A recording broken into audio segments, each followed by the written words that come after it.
Aren't you a little short for a stormtrooper?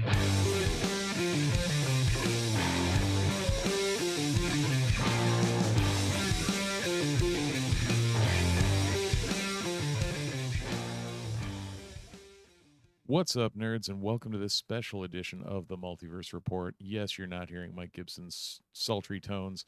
Instead, you've got Steve Haller here with special guest of the pod, Matt Beseda, to break down the initial 2 episodes of Star Wars: The Acolyte. If you have or have not seen it, I think off the bat we'll give you a quick spoiler-free recap, a quick kind of synopsis, and where we'll let you know before we break off into the heavy spoiler territory. I guess with that, welcome to the pod again, Matt. Hey, Steve. So great to be here. And wow, uh, what an interesting couple hours that was. So you kind of bury it a little, but I believe I can say with confidence both of us were happy with what we saw last night. Yeah, yeah, definitely. Again, no spoilers yet, but very unique.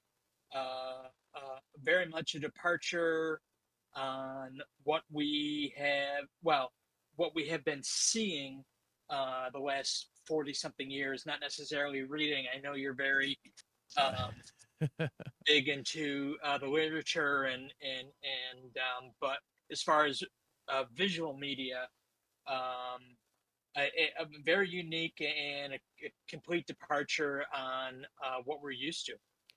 Yeah, and it's kind of a fresh take. I mean, the closest thing we've seen to it literally is episode 1, Yeah. as far as stylization, and they changed the stylization even more so to fit the era that it's set in, which for anyone who isn't aware is about 130 years prior to episode 1, or no, 132 BBY, so 132 years before the Battle of Yavin. So you're looking 110 years before the prequels. So this is uncharted territory. It's Yeah. been touched on in the books, novels, video games. I guess KOTOR and any of those were farther back, but it's not way out of the realm. It's close enough that there's a familiarity to it. Still feels like the Star Wars we know, but it's a unique take and tale. Yeah, absolutely. And if you put it in Earth terms, 130 years ago is post Civil War Reconstruction. So that's how far back we're going Right. So from Phantom Menace. yeah, some things can happen in that time period. Um, Yeah, just a little. so I mean, I guess do we want to flesh out any more without diving into spoilers, or any characters in general that you would suggest people keeping an eye on? It seemed that they broke this two-parter down into the first part being, I guess they kind of punch you in the face right off the bat with Yep. an action sequence that, if anyone has seen the trailers, will look familiar. But after that, it turns into a lot of exposition and setup, followed by what I found to be a very strong second episode that really kind of made this, for lack of a better description, murder mystery kind of come to life and make you want to wonder what in the hell is going on. Yeah, I agree, Steve.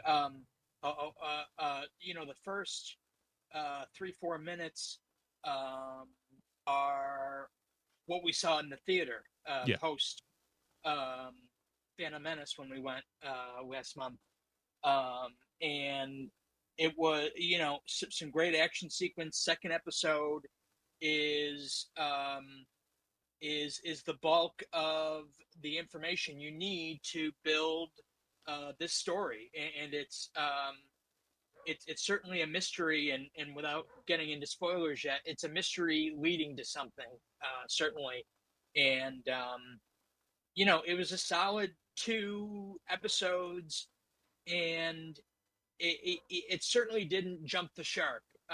It didn't pull on any um, old favorites or surprise cameos or anything like that.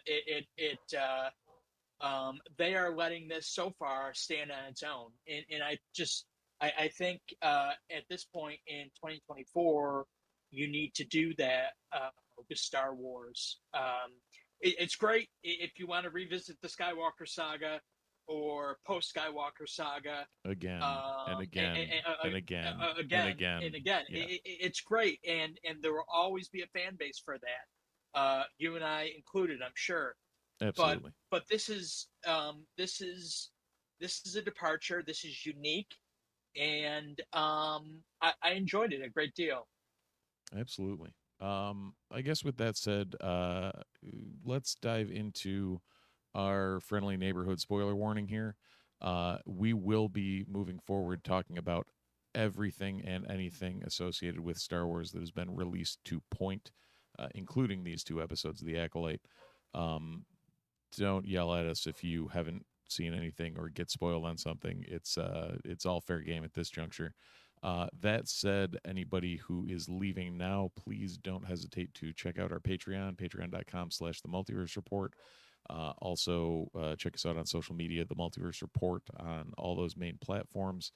And if you really want to get a hold of us in long form, the multiverseport at gmail.com, or check out the website, themultiversereport.com. It's a link tree that has all of everything that we've mentioned. That said, what do you say we dive right into it? Because this started with an opening crawl. Yeah, and a opening crawl, with the starry background, the blue script. Yep. It was a little bit of it was a little different, but Right, it kind of, was kind of like, very Star Warsy. right, kind of like how in Clone Wars they do a opening, but it's not the traditional crawl. Right. So yeah, they set it up 100 years before the rise of the Empire. It is a time of peace. The Jedi Order and the Galactic Republic have prospered for centuries without war, but in the dark corners of the galaxy, a powerful few learn to use the Force in secret. One of them, a lone assassin, risks discovery to seek revenge. That's what we open with, is this lone assassin that we don't know and is familiar only from that scene or the Hunger Games, to challenging a Jedi Master to a duel. Yeah, the one thing I found interesting there was the omission of the word Sith. They didn't use the word Sith, and I think that is strong because it's similar to in the Phantom Menace, where the Sith has been extinct for a millennium. It's not even a question at this point.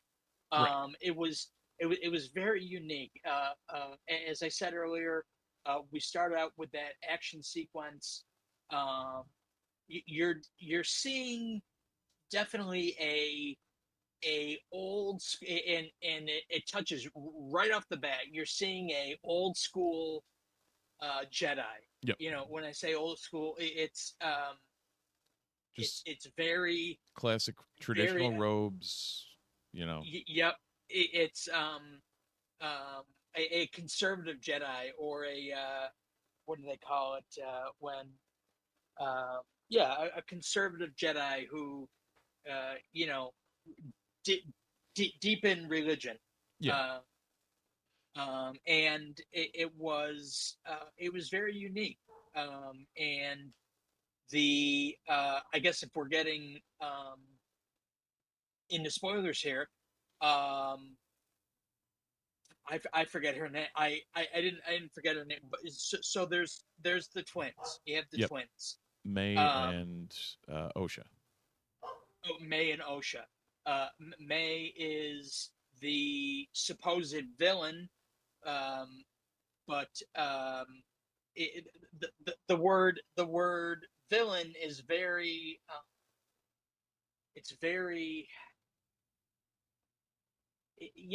from a certain point of view, if you Right. will. It's I think one thing that I've read about the show in the media, and you really start to see in the first couple episodes is you know this show is from the point of view of the antagonist, and I think that that is completely different. We haven't seen that in Star Wars before.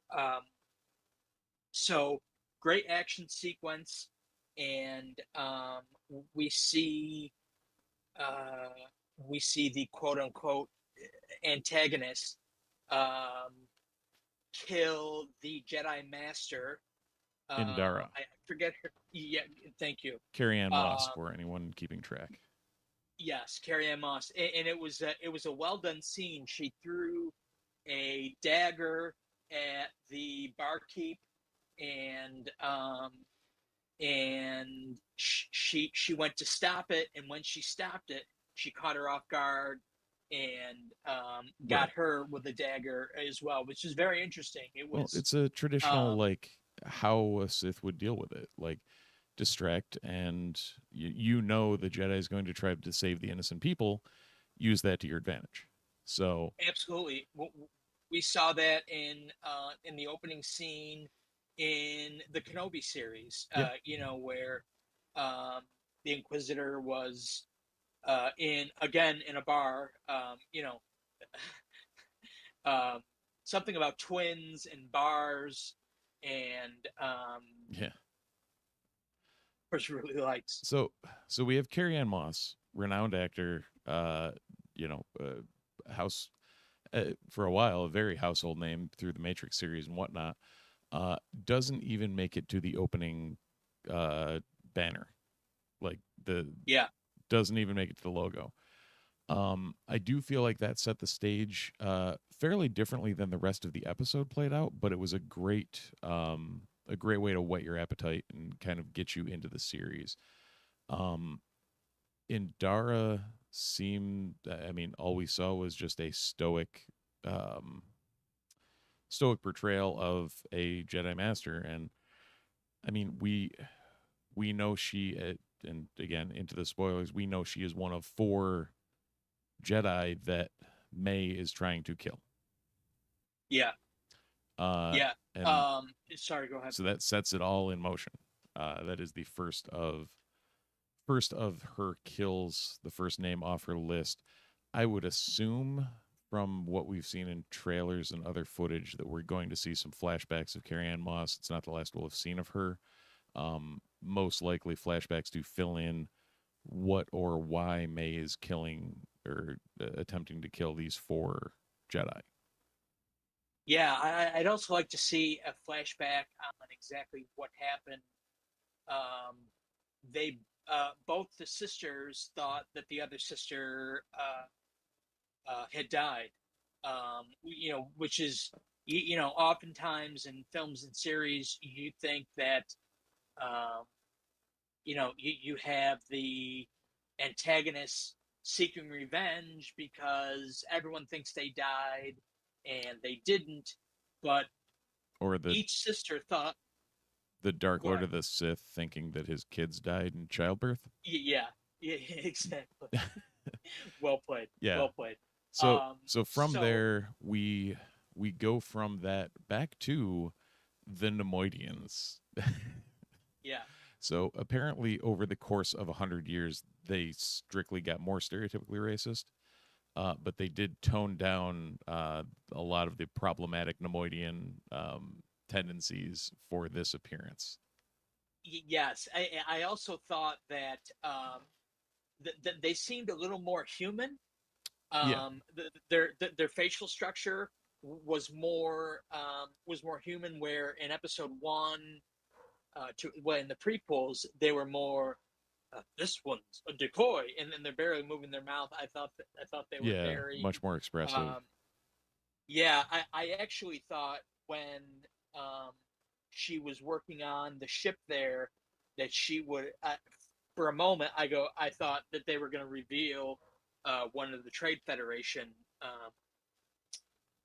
not ships, The but droid control mini, ships. yeah, Yep. those mini, yeah. We didn't, which is fine. Of course, we see, which is, I mean, you can't have a Star Wars property without a sidekick droid. Right. So that was certainly interesting. Um, I think that uh, um, I think that was classic, and that was cool. And we see her um, building building and fixing this starship that they hired her to do. Um, it, it's as as as the series goes on, as the first episode was going on, what I kept thinking of is, um, this is the dawn of a new generation. We're seeing something completely new. Um, you know, even 7, 8, 9. You know, George had a hand in.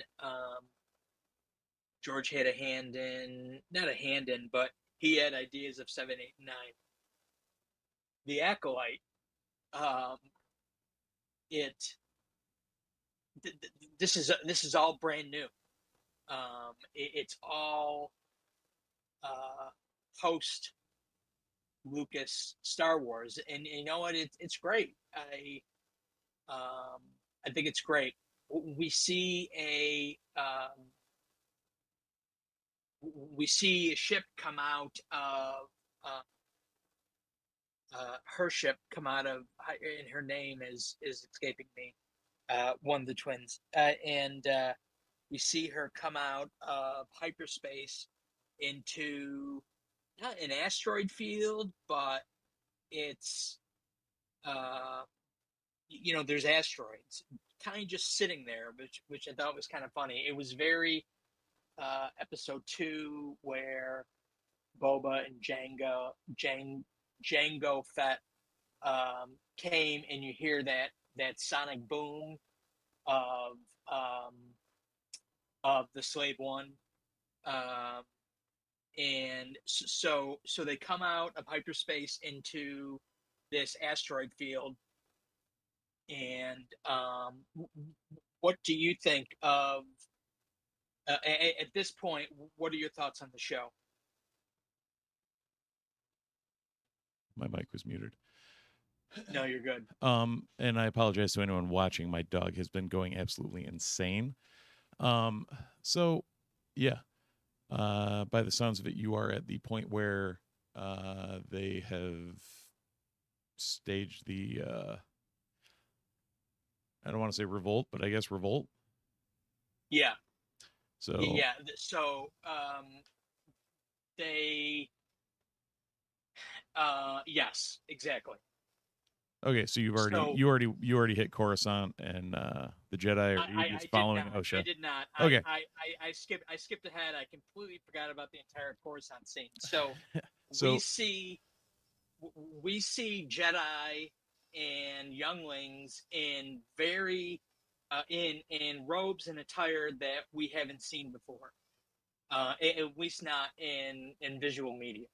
Um, I haven't read the High Republic series books, but in on it the covers of the High Republic series books, you see them in this more more dress up type yeah, there's definitely attire. some more pomp and circumstance, some more decorum, should I say, Yeah, to what they're doing back in this era. You know, this is the height of the Jedi. I guess at this point, it's kind of the beginning of the fall of the Jedi, but it's the height of their power and influence over the galaxy.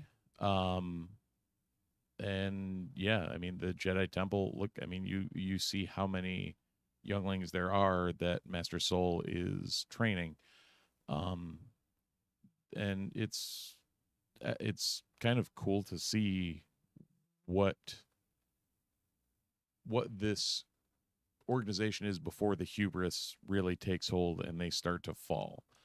Yeah, the Jedi have a lot of clout right now.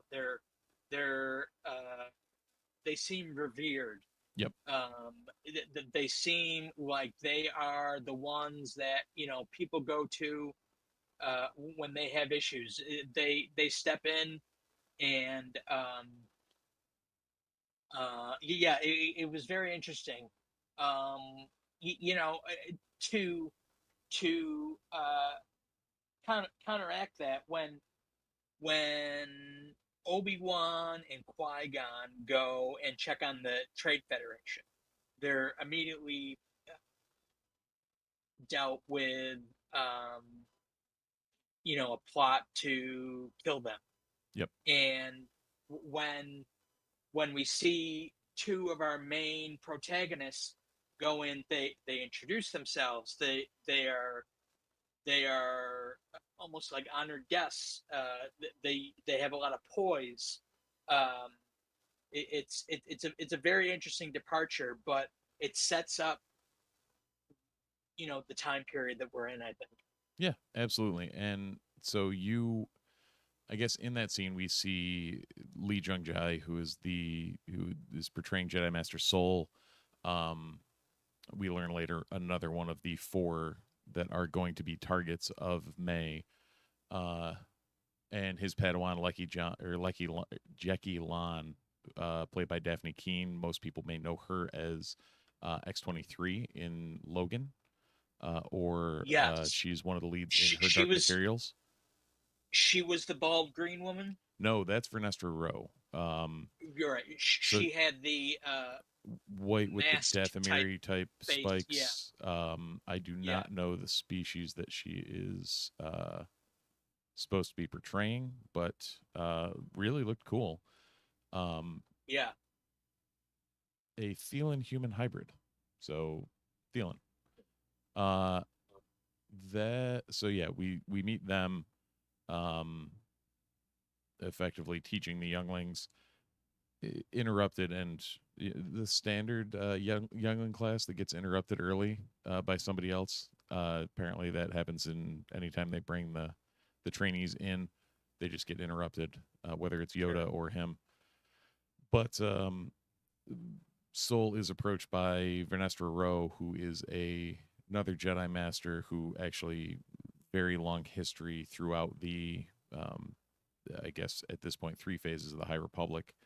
Um, she's one of the main characters through a lot of she's present for a lot of the action that occurred in those Okay. arcs and those novels. So um, that actually probably the only quote unquote familiar face that we would have seen in any of this for anyone. Just for people that have read those things, but Sure. the only real familiar face. Um, Basically says that Indara is dead and that it may have been Osha that killed her, who Osha was his former Padawan. So that's the impetus for them taking off, which I don't mind. It's slightly rote, but also I guess fits for what we're looking at it for. So I'll take it. Yeah, it's there's definitely a hierarchy of can you hear me all right, by the way? My headphones went out and Oh yeah, that I actually sounds better. oh, perfect. Yeah. uh well, I meant it to happen. um there's definitely a hierarchy among Jedi, a which I guess we've always seen. There was Right. um It was always the you know council and then the masters and the knights and the padawans. yeah, But we always saw Mace Windu and Yoda and lead the helm, and yeah, right. anyway. Even within the um council there was always, a bit of a hierarchical structure. I get you. yeah, so they who is the Jedi with the cool hair, um which Uh I'm Yord? Yeah, Yord fan art. I'm not attracted to men, but he has a great body. And we saw, The gratuitous shirtless shot there. yeah, it was a lot different than the Kylo Ren, um, giant pecs. Um, um, that was In certainly interesting. yeah. But yeah, uh, so not flashing back, going back, they a message is sent to them that a Jedi has been murdered, which is what we saw in the opening scene, and they are uh, going to investigate it. Yeah. No, and that's Yord and his Padawan show up to question uh Osha and end up taking her to custody, as you mentioned. Very awkward reunion. Kind of works. Yeah, I enjoyed that whole dynamic between old friends, but also on business, and worked out yeah. pretty well to kind of convey what was going on. Um, I guess to kind of keep moving through.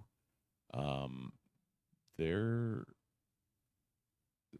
I don't trying to remember what happened after that. Was Well, that the dark so vision? they capture Osha, and she is in a prison cell on board, and that is when we hit the they go into um hyperdrive. um they Right. Droid they ship rescue. hit. Yep, they hit an asteroid. Crash land on There are other prisoners on board. One of them with this, they called it a parasite, to face hugger. which, yeah, they covered his mouth. Um, the first group of prisoners gets away on an escape pod. Um, Yeah, she OSHA, she gets out and then tries to save him, and then he betrays her. Long story short, she ends up crash landing this ship on Karlak, which is a planet yep, we've seen in the Clone Wars. Um, then has some weird visions while she's being tracked down by the main group of Jedi, yeah, which kind of insinuate that May's alive. I thought that was a good way to kind of bring that trope about. Like, up until that point, I think I was still questioning whether Osha and May were different people. sure, So they did a pretty good job of flashing that back and forth. Um, I guess at that point, do we like Saul? I think Saul had said, because she's insistent that May's alive after yeah, this vision. Saul says he saw her die. yep. So And I'd say that's something we need Saul to was, remember at some point here. yeah, he was adamant about that. He's like, I saw her die. Yeah. Um, and again, he has enough clout that people are like, okay, we believe you.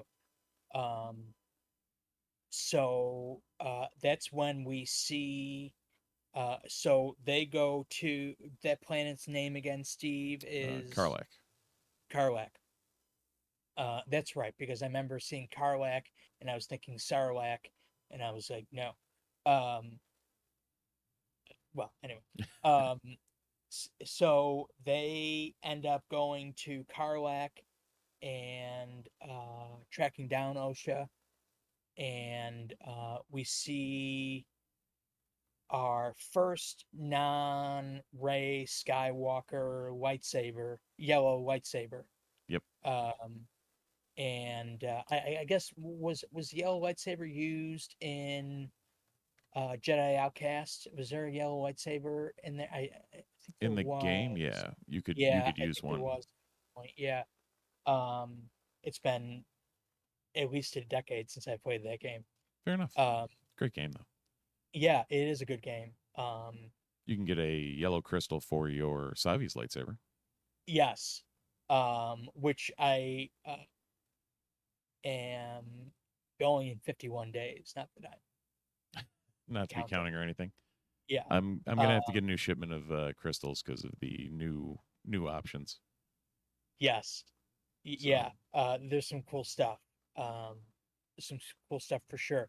I'm a little hazy at this point. after that, for the They, first episode, I think the only major plot point that happens after that is the flash to May. Like after Saul saves Osha from falling off the cliff, we flash to May with her master yes. to end the episode, and he goes on some dark side diatribe that is mildly okayishly written, but Yeah. gets the I, point I, across. it didn't stand out to me as something very powerful, Right. It but was no Andor monologues. right.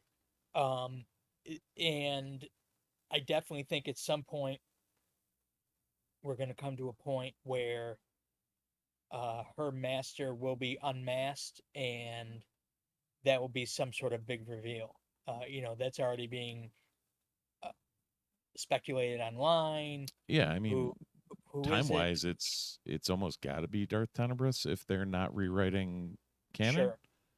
Um, Darth most Tenebrous over Darth Plagueis. well, Plagueis was a moon, and his head would have been way too goddamn big for what we Sure. saw.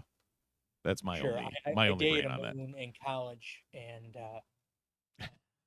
huge head, Huge head, uh, very full of herself.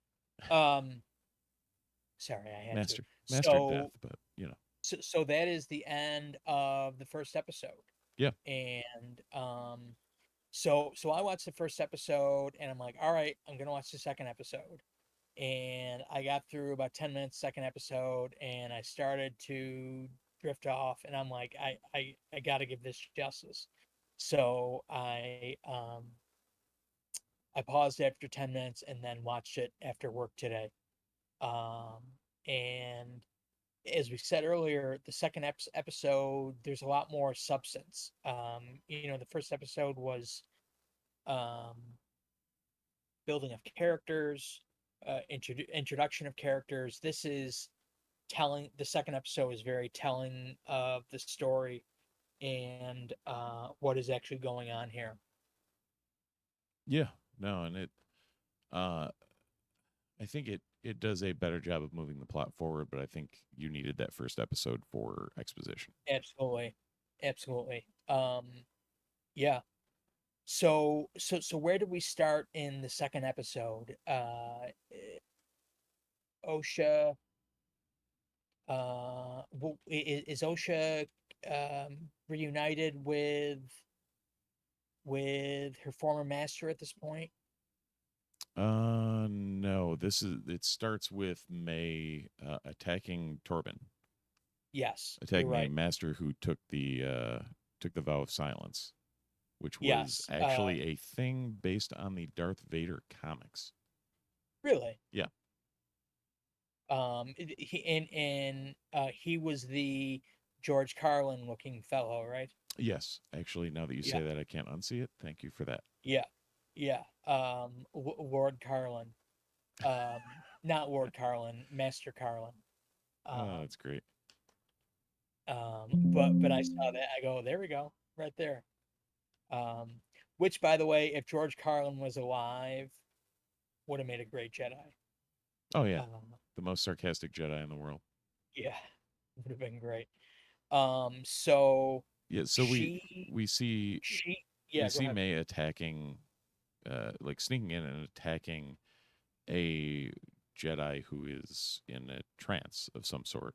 And it Yeah, comes out that he took the Barash vow, which I mentioned was something from the Vader comics, which was named after the Jedi who first effectively took the vow of silence.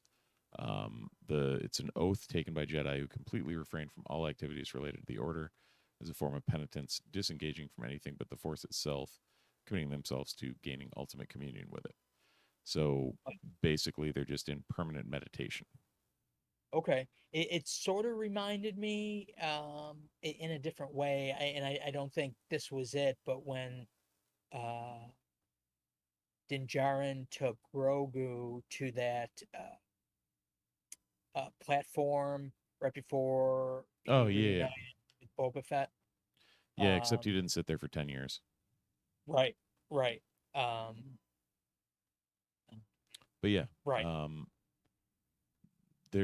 she's beating against a giant force wall of nothing Yeah, she's getting absolutely nowhere. and then just takes And off because that's what she yeah, does. yeah. And I was gonna say youngling, but not youngling, a youngster, um, helped her uh, penetrate the Jedi Temple, which I thought was interesting. That um, it was the first time we've seen different Jedi temples. Well, maybe not the first time, but we don't often see different Jedi temples. Right, we've seen them in Clone Wars, like when Ezra Sure. and Kanan were looking for alternate temples and whatnot, but we've never seen them, active or Right. inhabited or used in a normal manner. It was all, oh, we need to discover the secrets of these versus, oh, there's Jedi actually living in these. Yeah, I do think they need to increase security in those Why? Because because a random, basically Aladdin, can just yeah, distract the, twice. yeah. Yeah. You know, Right, because it when was they're taking her out from inside the temple, not from outside the temple. right. So she meets with a I forget the term they used, but it was a potion master. Yeah, I Um, mean, it's basically, it seems like an apothecary of some sort. apothecary, there we go. Who makes this poison and seems to have a ongoing relationship with her. Seems to know And much I more than he's putting on, too. yeah, And especially when he's questioned by the Jedi later, yeah, it seems like he's somehow tied into what May's doing or knows more. She's referring to, he's aware of what their master is, plotting or aware of. Trying to remember, for anyone who's wondering who we're talking about, it is the character played by Manny Jacinto from The Good Place, and I cannot remember his character's name, but either way, he is also used later by the Jedi, and you can see he puts on a different ruse for them and is yeah, effectively trying to play dumb. and he definitely to jump ahead a little bit, Osha goes in disguise as uh her sister, and he immediately knows. He's like, what's going on? You're different. Yeah, And you have to have some sort of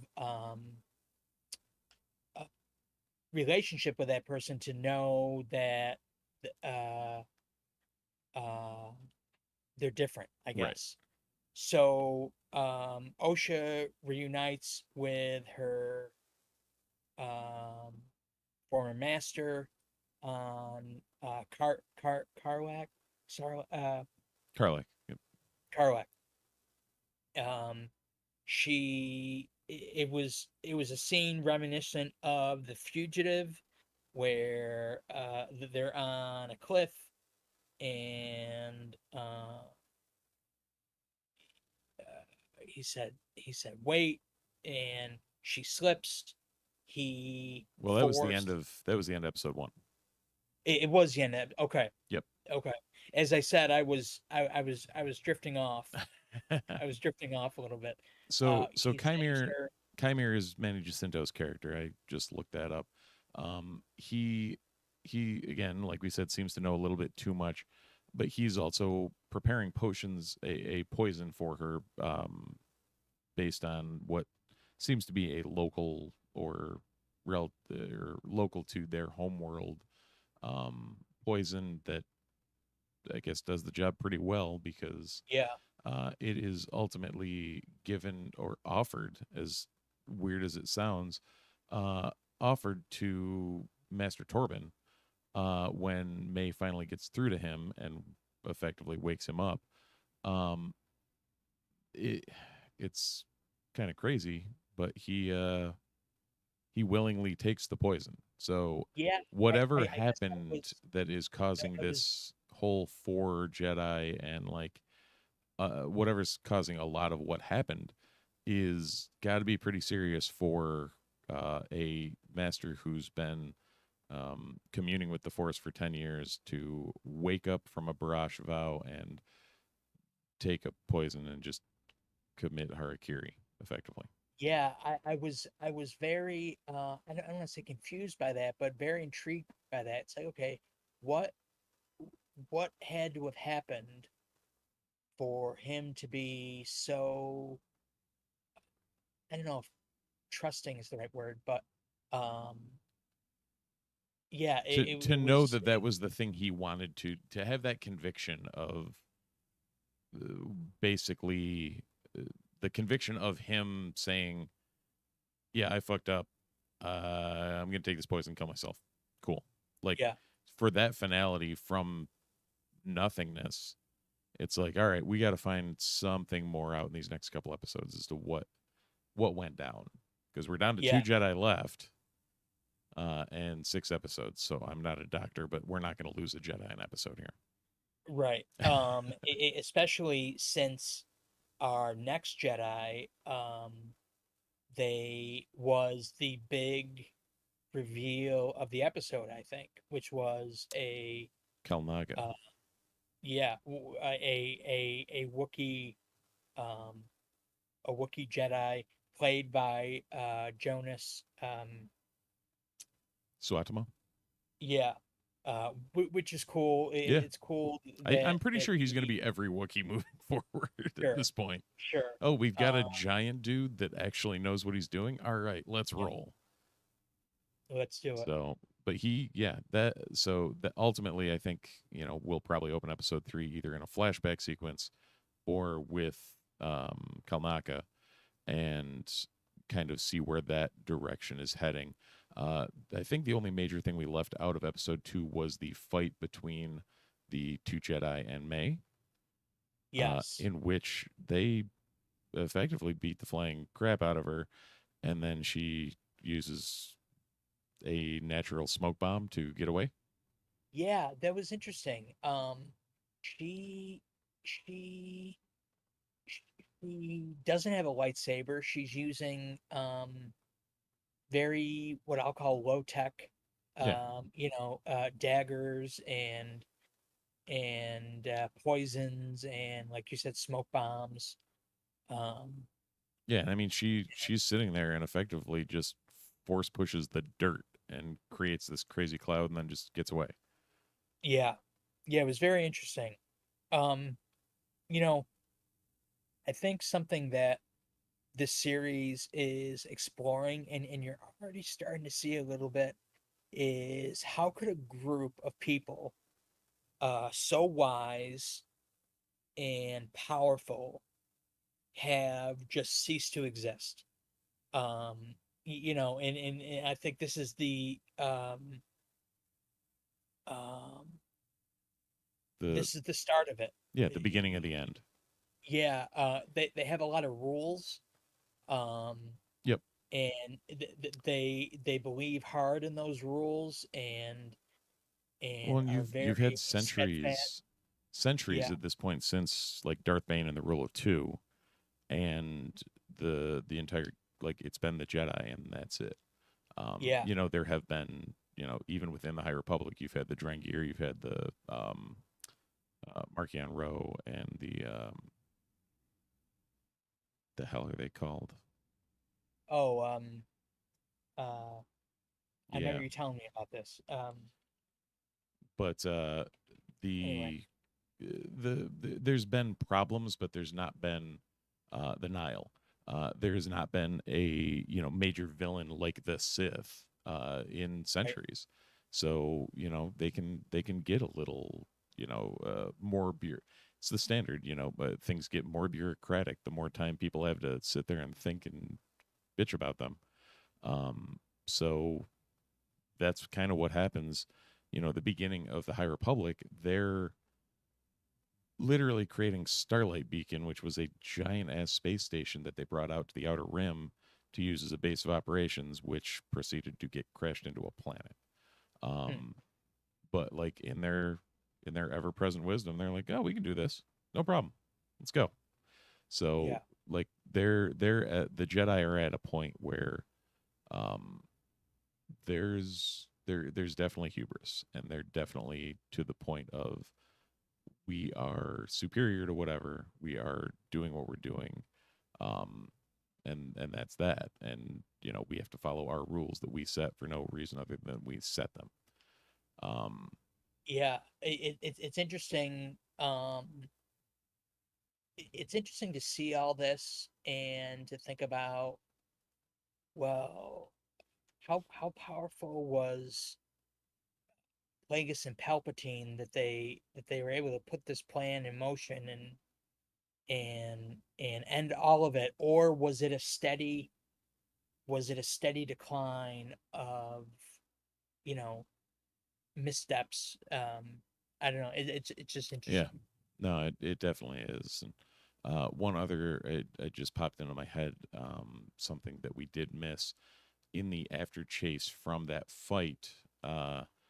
May and Osha end up realizing that each other are alive. Yeah, seeing each other. Um, Yeah, Osha has her dead to rights and cannot shoot her with a stun gun. yeah, and he uh purposely misfires, purposely shoots her to the left, so she doesn't hit her, which I thought was interesting. It's yeah. Yeah. So I'm assuming that will come up at a probably relatively soon point, with Soul confronting her about that. So Yeah, it's I think it was a great start to the series. It's I think hopefully it shut down a lot of the haters that just hate anything that is not quote unquote their Star Wars. it didn't. If you look online, it's the usual bullshit. But Yeah, um, well, was at one the thing I same. read today was, um, it has 90% by 90% by critics, 45% by fans. Well, a lot of the fans were commenting and posting and reviewing before the series was even released. Right. It's the It's just, usual. Uh, in all honesty, we'll never know until long after this season is done what anybody actually yeah, thinks of it. I mean, when you look back on it, The Empire Strikes Back was not received as a good movie right. back in 1980. Now it's literally my favorite movie of all time and is Yeah, considered by many to be the best of all the Star Wars saga. Um, yeah. It's yeah. I said to Mike. I may have said this to you in our group text, but I met a guy at work who doesn't necessarily like Empire Strikes Back, and it's just interesting how uh, you know yeah, many consider that to be the best Star Wars film, me included. Um, and we have a whole episode on that if you guys want to take yes, a look at that from May 4th of last year. yeah, it's if you have a half-hour drive to work, It'll take all week. it will take all week, but it's fun. Um, so I'm gonna give these episodes both two thumbs up, um, and I'm looking forward next Tuesday. I really like how they Disney Plus has shifted to release at 9 p.m. The night before. I think that's cool. I think it's cool that you don't have to wait till midnight or 3 a.m. to watch it. Um, and my sorry ass isn't getting up at 3 a.m. anymore. Um, That does help. uh, yeah, I'm not going to complain about the 9 o'clock drop, but yeah, it's I don't know. I'm also very glad that services are getting away from the binge. That's never been Yeah, my bag. Like some people absolutely love completely it, but I agree. can't. I can't do it. And I'm sure as a podcaster, you feel the same way. You can take time, you can digest the episode, you can think about it, you can watch it again, and set yourself up for the next episode. Which a lot, a lot of series on Netflix, it's hard to do that because you're going to the next episode. Yep. Yeah, It was when one they of the things did that made, what was it? yeah, When I think Mike and I at one point, like, Stranger Things dropped and they did the whole yeah, first half of the season, and I'm just like, well, I'm not watching that. Like right. It we was don't have one enough time thing. in the day to cover it because we can't watch it. Right. I know you've never watched the greatest television program of all time, Lost, but one of the things that happened during Lost was the rise of the podcast and rise of the internet and rise of the weekly review and theories Yep. and what's going to happen next. How does this tie in? And I think a lot of that is lost with binging.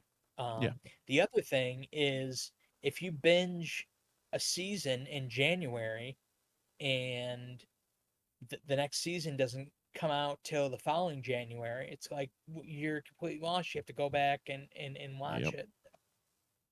I Yeah, and definitely like that's the definitely weekly something, drops. yeah, something that um in the pre-COVID era when people actually went to work, uh, it was, you lose that water cooler talk, you lose that camaraderie and being able to watch it with people. So, I mean, there's pluses and minuses to binging, and there's pluses and minuses to weekly release. And I'm a Yeah, weekly release guy, and here we are watching a weekly release Star Wars show, yeah. It's and a good one at that. you know, 5 years ago, we couldn't have imagined. I mean, we knew we were getting the Mandalorian, but to have to have a new Star Wars, something completely different. It's very cool. We are, as I said earlier, we're at a dawn of a new era, um, a new story, But not something Dawn of very the unique. Jedi, because that's coming out in Right. a couple years. In a couple years, yeah. Steve, this was fun. Absolutely, Matt. Glad to have you on the pod. We always love having you on. Um, And I appreciate it. I apologize for getting a little confused there with the timeline of things. As I said, I was in well, a I have this long wonderful cheat day. thing called a list next to me that comes in very Sure, handy. and I do. I have bullet points, but I do need to start taking notes more. It's all Um, good. So, so for anyone watching and listening, again, thank you to our good friend of the pod, Matt Beseda, for showing up. I think I mentioned it earlier, but please hit us up on Patreon, patreon.com/the Multiverse Report. Like, subscribe, review us on your podcatcher of choice. Ring the bell on YouTube to know when we go live. Um, I believe Mike and I will be back for our normal weekly recap on Sunday night, and yeah, I would say at that point, unless you got anything else, Matt. nope. Thank you so much. Thanks to you and Mike, and I love coming on here and talking Star Wars. Well, then as we watch the twin sunset over the burned corpses of Owen and Bru Lars, thanks for watching, thanks for listening, and we'll see you around the multiverse.